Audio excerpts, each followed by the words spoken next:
சக்தி, இந்த பங்காரம்மாவால் உயர்ந்தேன் அப்படிங்கிற இந்த தலைப்புல அம்மா எங்களுக்கு கொடுத்த அனுபவங்களையும் எங்களுக்கு அருள் புரிஞ்ச விதத்தையும் எங்ககிட்ட சொல்றதுல உண்மையிலும் ரொம்ப சந்தோஷமா இருக்குங்க. ஆக்சுவலி எனக்கு வந்து அம்மா பாத்தீங்க அப்படின்னா நான் ஒரு 5th படிக்கும் போதுல இருந்து எனக்கு இதுதான் மேல்மருவத்தூர் ஓம் சக்தி அப்படிங்கிறது தெரியாமே வந்துட்டு நான் வாரம் ஒரு தடவை வெள்ளிக்கிழமை பக்கத்து வீட்டுக்காரங்க வந்து மாரியம்மன் கோயில் கூட்டிட்டு போவாங்க. எங்க ஊர்ல அப்ப தனியா மன்றம் இல்ல. மாரியம்மன் கோயில பாத்தீங்கன்னா அம்மாவோட படம் வச்சு நல்லா நிறைய வேம்பு சொருகி அப்படிதான் பாத்திருக்கேன் அம்மாவை. ஆனா எங்க வீட்லயும் சரி எங்க அம்மா அப்பாவுக்கு யாருக்குமே வந்து மேல்மருவத்தூர் ஒரு கோயில் இருக்கு, ஆதிபராசக்தி கோயில், ஏன்னா நாங்களும் வந்து வில்லேஜ் சைடு கோயில் இருக்கு அப்படிங்கறதுலாம் தெரியாது. கூட்டிட்டு போவாங்க, பாப்போம், அவ்வளவுதான். அந்த மாதிரிதான் வந்து ஒரு சின்ன வயசு வரைக்கும். நான் ஒரு 10th படிக்கும் போதுல இருந்து பாத்தீங்க அப்படின்னா வந்துட்டு பக்கத்துல ஒருத்தங்க ஓம் சக்திக்காரங்க வந்து கும்பிடுறவங்க வந்து எங்க வீட்டுல லட்சார்ஜனிக்கு வந்து உங்க பொண்ணு பேர்ல வந்து போடுங்க அப்படின்னு சொல்லி கேட்பாங்க. அப்ப எங்க வீட்டுல வந்துட்டு எங்க அம்மா அப்பா வந்து என் பேர் போட்டு லட்சார்ஜி ஓம் சக்தி பர்ஸ் வரும், டாலர் வரும். அப்பயுமே வந்து நான் அந்த டாலர் எல்லாம் போட கிடையாது. ஏன்னா அப்ப வந்து ஓம் சக்தி மேல எல்லாம் யாருக்கும் அந்த எங்க பக்கத்துல இருக்க ஏரியால யாருக்கும் அவ்வளவு அவேர்னஸ் கிடையாது, அம்மா அப்பாவுக்குமே கிடையாது. எனக்கு நேரடியா அம்மாவோட வாய்ப்பு எப்படி கிடைச்சது அப்படின்னு பாத்தீங்கன்னா, கல்யாணம் ஆன புதுசுலயும் பாத்தீங்கன்னா என் பேர்ல இருந்து அந்த நவராத்திரிக்கு யாரோ ஒருத்தர் ஒரு தொண்டர் ஓம் சக்தி தொண்டர் மூலமா என்னோட பேருக்கு நவராத்திரி லட்சார்ச்சனைக்கு எங்க வீட்டுல கொடுத்துருவாங்க. கல்யாணம் ஆனதுக்கு அப்புறம் நான் மாசமா இருந்தப்ப பாத்தீங்க அப்படின்னா அப்பவும் வந்து லட்சார்ச்சனைக்கு போயிருச்சு. அதுக்கப்புறம் குழந்தை பிறந்ததுக்கு அப்புறம் ஒரு 5 மாசம் பேர் வச்சது வந்து என் பொண்ணோட பேருக்கு வந்துட்டு லட்சார்ச்சனை நாங்க போட ஆரம்பிச்சிட்டோம். அப்பவுமே வந்துட்டு நாங்க மருவத்தூர்ல போனது கிடையாதுங்க. நாங்க குடியிருக்க ஹவுஸ் ஓனர் அவங்களும் பாத்தீங்கன்னா ஓம் சக்தி தொண்டராதான் வந்தாங்க. எங்களுக்கு என் பொண்ணு பிறந்த ஹாஸ்பிட்டல் நேம் 9 மாசம் வரைக்கும் வந்துட்டு நான் வந்து வேற ஒரு ஹாஸ்பிட்டல் தான் பார்த்தேன். ஆனா கரெக்டா குழந்தை அந்த டெலிவரி ஆகிற டைம்ல பாத்தீங்க அப்படின்னா நான் அட்மிட் ஆனது ஓம் சக்தி மருத்துவமனைன்னு சொல்லிட்டு தான் ஒரு ஹாஸ்பிட்டல் தான் நான் அட்மிட் ஆகி எனக்கு பொண்ணு பிறந்தா. அதுக்கப்புறம் பாத்தீங்கன்னா என் பொண்ணு பேர்ல நான் இருந்த குடியிருந்த ஹவுஸ் ஓனர் அம்மா பாத்தீங்கன்னா அவங்க லட்சார்ச்சனைக்கு வாங்கினாங்க. நேரடியா எனக்கு தாய் மன்றம் அப்படின்னு சொல்லி பாத்தீங்க அப்படின்னா நான் பக்கத்து வீட்டுக்காரங்க ஒருத்தங்க வேற ஒரு பக்கம் குடி வந்ததுக்கு அப்புறம் அவங்க வந்து மன்ற தலைவியா இருந்தாங்க. அவங்க மூலமா தான் நாங்க சோழர் மன்றம் அப்படிங்கிறதுக்கு நாங்க போக ஆரம்பிச்சோம். அங்க போக ஆரம்பிச்சதுக்கு அப்புறம் தான் வந்துட்டு முதல் தடவை கருவறை பணிக்கு போவாங்க அப்படின்னு சொல்லி சொன்னாங்க. சரி நானும் வரேன்னு சொல்லிட்டு நானும் என் பொண்ணு வரேன்னு சொல்லிட்டு தான் வந்துட்டு கருவறை பணிக்கு பேர் கொடுத்தோம். கருவறை பணிக்கு போனோம். அங்க போனதுக்கு அப்புறம் தான் தெரிஞ்சது பாத பூஜை இருக்கு அப்படிங்கலாம் தெரிஞ்சது. ஆனா அந்த அன்னைக்கு வந்துட்டு பணி செஞ்சப்போ பாத்தீங்க அப்படின்னா அம்மாவோட அந்த மேல வச்சிருந்த பூவெல்லாம் எடுத்து எடுத்து ஒரு டஸ்ட்பின்ல போட்டு அதை கொண்டு போய் கொட்டிட்டு வாங்கன்னு சொல்லி சொன்னாங்க. சரிட்டு நான் அதை போய் எங்க சொன்னாங்களோ அங்கதான் போட்டுட்டு வந்தேன். ஆனா வந்ததுக்கு அப்புறம் பாத்தீங்கன்னா வந்து ரொம்ப பயங்கரமா திட்டினாங்க. உங்களை எங்க போட சொன்னோம், எங்க போட்டு வந்திருக்கீங்க அப்படின்னு சொல்லிட்டு. ஆனா அதுக்கப்புறம் வந்து சொன்னவங்க வந்து சொன்னாங்க, இல்ல நான் தான் அங்க போட சொன்னேன் அப்படின்னு சொல்லிட்டு. ஆனா அதுக்குள்ள ஏகப்பட்ட திட்டு. எனக்கு மனசு கஷ்டமா இருந்துச்சு. ஆனா அந்த அந்த நேரத்துல என்னால வந்து அழுக முடியல. ஆனா அதுக்கப்புறம் அங்க நடக்கிறதுல தொடர்ந்து பணி போறது அந்த மாதிரி அப்படிதான் இருந்துச்சு. அப்பதான் பாத பூஜையில இருக்குங்கிறதே எனக்கு தெரிஞ்சது. சரி நம்மளும் ஒரு நாளைக்கு பண்ணுவோம் அப்படின்னு சொல்லி தோணுச்சுங்க. அதுக்கப்புறம் பாத்தீங்கன்னா சரி அப்பயே பண்ணிடலாமே, ஃபர்ஸ்ட் தடவை கருவர் பணிக்கு போகும்போதே வந்துட்டு சரி நம்மளும் பண்ணிடலாம். அப்புறம் பாத பூஜை பண்ணும்போது அம்மா ஃபர்ஸ்ட் டைமே எனக்கு வந்து பாத பூஜையில என்ன சொன்னாங்க அப்படின்னா இப்படி ரெட்டை விரல் காமிச்சாங்க. எனக்கு நான் அப்பதான் ஃபர்ஸ்ட் டைம் மேல்மருவத்தூர் போயிருக்கேன். எனக்கு அம்மாவோட இதெல்லாம் யாரும் தெரியாது, அம்மாவோட அற்புதமும் தெரியாது. எனக்கு என்னோட பிரச்சனையை மட்டும் நினைச்சிட்டு நீ உள்ள போ, பாத பூஜை பண்ண போன்னு சொல்லி சொன்னாங்க. அப்புறம் பக்கத்துல இருக்க வீரராகவன் அப்படின்னு சொல்லிட்டு அவர் தான் சொன்னாரு, அம்மா வந்து உங்களை ரெட்டனாக வேலியில கலந்துக்க சொல்லுது அப்படின்னு சொல்லி சொன்னாரு. அப்புறம் பாத்தீங்கன்னா அந்த வருஷத்திலேயே வந்துட்டு சித்ரா பௌர்ணமி அப்போ எனக்கு ரெட்டனாக வேலி பூஜை செய்யறதுக்கு உண்டான வசதி வாய்ப்புகள் இல்ல. தெரிந்து அடுத்த வருஷம் வந்துட்டு எனக்கு என்ன பண்ண, இல்ல இந்த வருஷம் கண்டிப்பா எப்படியாவது வந்து அந்த ரெட்டநாகத்துல கலந்துக்கணும் அப்படின்னு சொல்லிட்டு ரெட்டநாக வேலியில் கலந்துட்டாச்சு. சித்ரா பௌர்ணமி அப்போ இத்தனைக்கு எங்க வீட்டுல வந்துட்டு ஓம் சக்தி கோயிலுக்கு எல்லாம் வரமாட்டாங்க. ஆனா நாங்க ஓம் சக்தி கோயிலுக்கு போறதுக்கு எல்லாம் எதுவும் வேண்டாம்னு எதுவும் சொல்ல மாட்டாரு. அதுல நீங்க போங்க, போயிட்டு வாங்க அப்படின்னு சொல்லிட்டு இந்த கோயிலுக்கு நான் நினைச்சிட்டேன் வருவாங்களோ என்னமோன்னு எனக்கு கடைசி வரைக்கும் இருந்துச்சு. ஆனா எந்த தடங்களும் இல்லாம நானும் என் பொண்ணு எங்க வீட்டுக்காரு 3 பேருமே போய் ரெட்டநாக வேலியில கலந்துக்கிட்டோம். அதுல எங்க வீட்டுக்காருக்கும் ரொம்ப சந்தோஷம். எங்களையும் எதுவும் சொல்ல மாட்டாங்க, போயிட்டு வரணும் தாராளம் போயிட்டாங்க, கூட்டிட்டு கொண்டே விட்டு வருவாங்க, அதெல்லாம் எதுவும் பண்ண மாட்டாங்க. அந்த ரெட்டநாக வேலியில கலந்துட்டு வந்ததுக்கு அப்புறமே பாத்தீங்கன்னா எங்க குடும்பத்துல ஓரளவுக்கு சண்டை சச்சரவு எல்லாம் குறைஞ்சது. எங்க ஹஸ்பண்ட் அண்ட் ஒய்ஃபுக்குள்ள இருக்க சண்டை சச்சரவு அது மெயின்லி அது வந்து ரிலேஷன்ஸ் அவங்களால வரக்கூடிய அந்த இது எல்லாமே குறைஞ்சது. அதுக்கப்புறம் பாத்தீங்கன்னா அம்மா எனக்கு தொடர்ந்து அதே வருஷத்துல குடும்ப நல வேள்வி, இதெல்லாம் என்னன்னு எனக்கு தெரியாது. மேல்மருவத்தூர்ல என்ன எப்படி செய்வாங்க என்ன ஏதுன்னு எனக்கு தெரியாது. ஆனா பக்கத்துல இருக்க மன்ற தலைவி அவங்க மூலமா வந்துட்டு எங்களுக்கு குடும்ப நல வேள்வி செய்ய சொல்லி குடும்ப நல வேள்வியும் வச்சு அதுல கரெக்டா வந்து பாத்தீங்க அப்படின்னா 9 சக்திகள் எங்க வீட்டுல வந்துட்டு மாலை போட்டிருந்த டைம்லிங்க அந்த அன்னைக்கு நாங்க செஞ்சிருந்தோம். எல்லாத்துக்கும் நாங்க கையில வந்து நானும் வேலையில இல்ல, எங்க வீட்டுல அவங்களோட இதுதான். ஆனா எப்படி அம்மா இது பண்ண அப்படிங்கிறது தெரியல எனக்கு. நல்லபடியா நல்லா சிறப்பா நடத்தி கொடுத்து அந்த மாலை போட்டிருந்த சக்திகளை எங்க வீட்டுல எல்லாருமே நல்ல மனசார வந்து வாழ்த்திட்டு போனாங்க. அதுக்கப்புறம் பாத்தீங்கன்னா குடும்பத்துல ஒற்றுமை இந்த எல்லாம் இருந்துச்சு. அப்புறம் மறுபடியும் நாங்க வேற வீடு மாத்தினோம். வேற வீடு மாத்தி வந்தோம் பாத்தீங்க அப்படின்னா திரும்ப கொஞ்சம் லைட்டா பிரச்சனை ஆரம்பிச்சது. இருந்தாலும் நாங்க வந்து அந்த வழிபாடு மட்டும் விடல. பொண்ணு கிட்ட சொல்லுவேன். இந்த மாதிரி வந்துட்டு இது ஏதோ ஒரு பிரச்சனை. நம்மளுக்கு அம்மா இருக்கா, துணை இருக்கா அப்படிங்கிற அந்த நம்பிக்கையிலேயே தான் வந்துட்டு நாங்க பணி செஞ்சுட்டே இருந்தோம். ஒரு தடவை நான் வேண்டுதல் வச்சேன். ஆண் வாரிசு வேணும் அப்படின்னு சொல்லி ஒரு தடவை வேண்டுதல் வச்சேன். ஆனா அம்மா அதை எனக்கு நிறைவேத்தி குடுக்கல. அதை நிறைவேத்தி குடுக்காததுக்கான காரணத்தையும் வந்துட்டு எனக்கு வந்து உணர்த்தி குடுத்துட்டா. அது என்ன காரணம் அப்படிங்கறது எனக்கு உணர்த்தி குடுத்துட்டா. அதுல இருந்து எனக்கு ஒரு பக்குவம். வேண்டாம், அம்மாட்ட வந்து நம்ம இது வேணும் அது வேணும்னு சொல்லி கேட்க வேண்டாம். நம்மளுக்கு எது சரியோ எது நல்லதோ அதை அம்மாவே வந்துட்டு நம்மளுக்கு கொடுப்பா. நம்ம கேட்கணும்னு அவசியமே இல்ல அப்படின்னு சொல்லிட்டு அதுல இருந்து நான் என் பொண்ணுக்கும் சரி இல்லை நானும் சரி, அம்மா உன்னோட நல்லாசை பரிபூர்ண அருள் மட்டும்தான் எங்களுக்கு வேணும் அப்படின்னு சொல்லிதான் வேண்டுவோம். நாங்க வந்துட்டு எங்களை வழி நடத்துறதே நீதாம்மா, எங்களால யாருக்கும் எந்த இதுவும் இருக்கக்கூடாது, எங்களை வழி நடத்துறதே நீதான், எங்களுக்குள்ளார இருந்து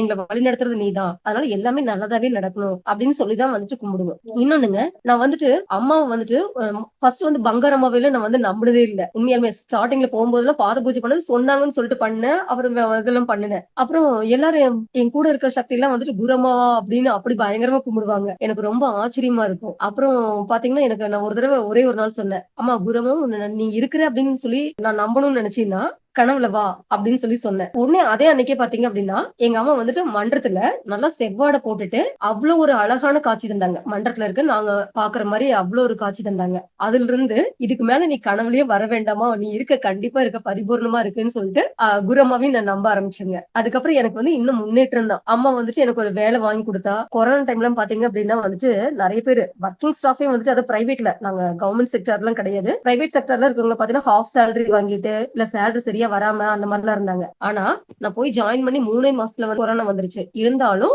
அந்த கம்பெனில எனக்கு ஒர்க் ஃப்ரம் ஹோம் கொடுத்து எனக்கு எந்த ஒரு பண பிரச்சனையும் இல்லாம அம்மா வந்து குடும்பத்தை ஸ்மூத்தா ரன் பண்ண வச்சுட்டா. அப்புறம் இன்னொன்னு பாத்தீங்க அப்படின்னா வந்துட்டு மருவத்தூர் போனோம் அப்படின்னா ஒவ்வொரு தடவையும் அம்மா அங்க இருக்கிறது உணர வைப்பா. ஒரு தடவை பாத்தீங்கன்னா எனக்கு நாங்க வசதி எல்லாம் அவ்வளவுக்கா இல்ல, அம்மாவோட அருள் இருக்கு, அதுதான் எங்களுக்கு சந்தோஷமே. பாத பூஜை பண்றது எனக்கு ரொம்ப பிடிக்கும். அம்மாட்ட அது கேட்கறதுக்கு இல்ல, பாத பூஜை பண்ணிடணும் அப்படிங்கறது எங்களோட தாட்டு. அப்படி பண்ணும்போது பாத்தீங்கன்னா கரெக்டா ஒரு தடவை போகும்போது அம்மா கரெக்டா நான் கிளம்புற நேரத்துக்கு ஒரு சாரி ஒண்ணு புதுசா ஒரு பட்டு சாரி மாதிரி எடுத்து வச்சிருந்தேன். அது அழகா இருந்துச்சு கலரு. சரி அம்மா இந்த பூஜை இந்த பட்டுப்புடவை நான் கொண்டு வரேன், இதை வந்து என்னோட சீர்திட்டமா எடுத்துக்கோ அப்படின்னு சொல்லிட்டு அந்த பட்டுப்புடவை கொண்டு வந்தாங்க. மன்றத்து மூலமாவும் புடவை எல்லாமே கொண்டு வந்திருந்தாங்க. அப்புறம் இருந்தாலும் சீர்திட்டத்தில் வைக்கும்போது என்னோட புடவை வச்ச, அதாவது அம்மா கொடுத்த அந்த புடவையை வச்சிருந்து அம்மா வீட்டுக்கு வந்து சீர்திட்டத்தில் வச்சுட்டு போனேன். அந்த சீர்திட்டத்துல புடவையோட சேர்த்து வேற எதுவும் வைக்கிறதுக்கும் எங்கிட்ட இல்ல. அப்போ ஒரு சக்தி வந்து அது மேல பூ வச்சுட்டாங்க.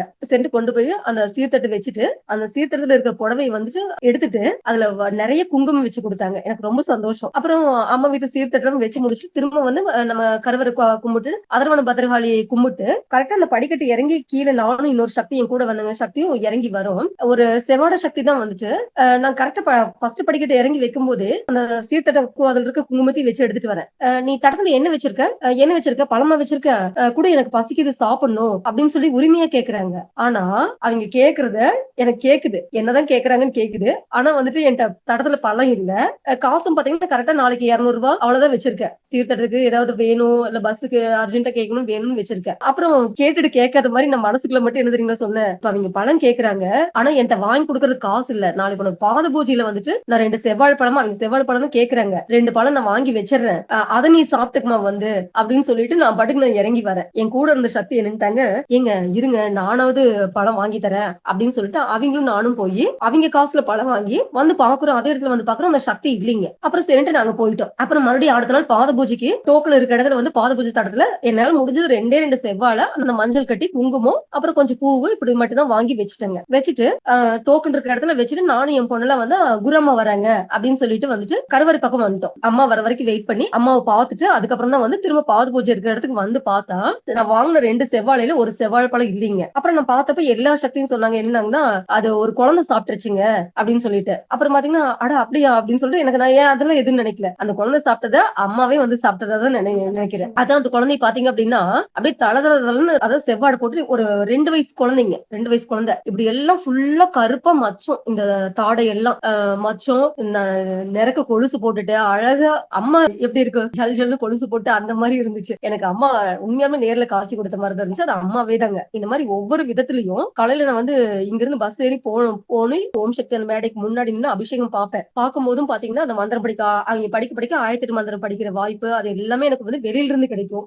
ஏன்னா அப்ப நம்ம கருவறை பணி இது இல்ல, அப்ப வெளியில இருந்து நம்ம பண்ணிக்கலாம். அந்த மாதிரி ஒவ்வொரு நேரத்துலயும் நான் அம்மாவை உணர்றேன். அம்மா எல்லாருமே வந்து உன்னை கனவுல பாக்குறேன்னு சொல்றாங்க, அந்த மாதிரிலாம் சொல்றாங்க, நான் உன்ன கனவுல பாக்கலையே அப்படின்னு சொல்லி மந்திரம் படிக்கும் போதெல்லாம் கேட்டிருக்கேங்க. நான் டெய்லி ரெகுலராலும் மந்திரம் படிக்க மாட்டேன், செவ்வாய் வெள்ளி படிப்பேன். அப்புறம் டெய்லியும் நினைக்க இந்த குருவடி போச்சு திருவடி போச்சு மனசுக்குள்ள படிச்சுப்பேன். வழிபாடு மாதிரிலாம் பண்றது இல்ல, நேரம் கிடைக்கும் போது படிச்சுக்குவேன் மனசுல. அது ஆபீஸா இருந்தாலும் சரி வீடா இருந்தாலும் சரி, எப்ப நேரம் கிடைக்குதோ அந்த மாதிரி படிச்சுக்குவாங்க. அந்த மாதிரி கனவுல வந்து ஏன் வரதில்லைன்னு சொல்லி கேட்டப்போ ஒரு நாள் அம்மா வந்து என் கனவுல நானே தான் வந்தேன். என்னன்னா நிறைய அரளிப்பூ, செவ்வரளி, மல்லிப்பூவும் என் தலையில வச்சிருக்கேன். என்னைக்கு நான் அந்த மாதிரிலாம் கனவு கண்டதே இல்ல. ஆனா அந்த கனவு நான் நீ வாமா அப்படின்னு சொல்லி பண்ணப்போ அப்போ வந்துட்டு என்னம்மா இப்படி நான் வந்து செவ்வரளி மல்லி எல்லாம் வச்சிருக்கேன் அப்படின்னு சொல்லி சொல்றப்போ எனக்கு ஒரு குரல் கேக்குது, நான் வந்து உன்னுள்ளதான் இருக்கேன், நீ என்ன என் கனவுல தேடிட்டு இருக்க அப்படின்னு சொல்லி எனக்கு குரல் ஒலிக்குதுங்க. அதுக்கப்புறம் தான் அதெல்லாம் எனக்கு தெரியல. காலையில எழுந்துச்சு அப்புறம் அம்மாட்ட கேக்குறேன், ஏமா என்னுள்ள நீ இருக்கும்போது கண்டிப்பா வந்துட்டு நான் இப்ப நீ சொன்னதுனால நான் இதை ஏத்துக்கிறேமா, இனி வந்து உன்னை கனவுல வாழல நான் வற்புறுத்த மாட்டேன் அப்படின்னு சொல்லி சொல்லிட்டேங்க. அதுதான் இன்னும் சொல்லணும் அப்படின்னு பாத்தோம்னா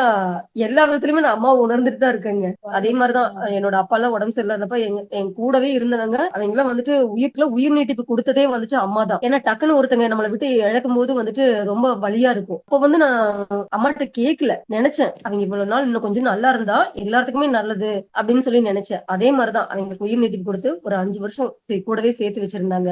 ஆனா எங்க அம்மாவுக்குலாம் வந்து ஆரம்பத்துல மேல்மருத்துவ ஓம் சக்தினா வந்து என்னன்னே தெரியாது இருந்தவங்க, கிராமத்துல இருந்தவங்க, இன்னைக்கு வந்துட்டு எங்க அம்மாவுக்கு செவ்வாய் வெள்ளி விளக்கேத்துவாங்க எங்க அம்மா, காலையிலயும் சாயந்தரமும். அதே மாதிரிதான் அவங்களுக்கு வந்துட்டு ஓம் சக்தி அம்மா அவங்களுக்கு ரொம்ப பிடிக்கும்.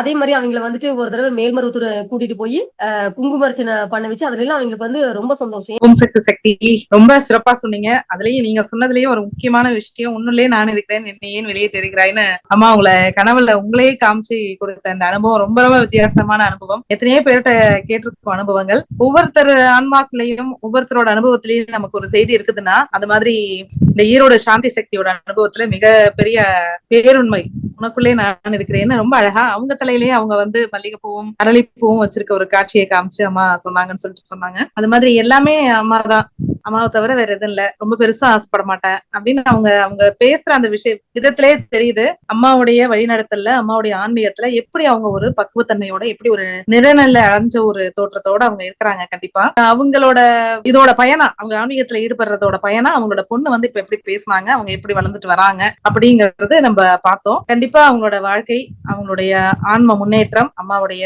அருளால ரொம்ப சிறப்பா நடந்துட்டு இருக்குதுன்றத வந்து அவங்களோட பேட்டி மூலமா நம்ம நல்லா உணர்ந்தோம். இந்த வாய்ப்புக்கு அம்மாவுடைய திருவடிக்கு நன்றி கூறி இன்னும் ஒரு சிறப்பான நிகழ்ச்சியில் மீண்டும் சந்திப்போம் என்று கூறி அம்மாவின் திருவடிக்கு நன்றி கூறி விடைபெறுகிறோம். நன்றி, வணக்கம், ஓம் சக்தி.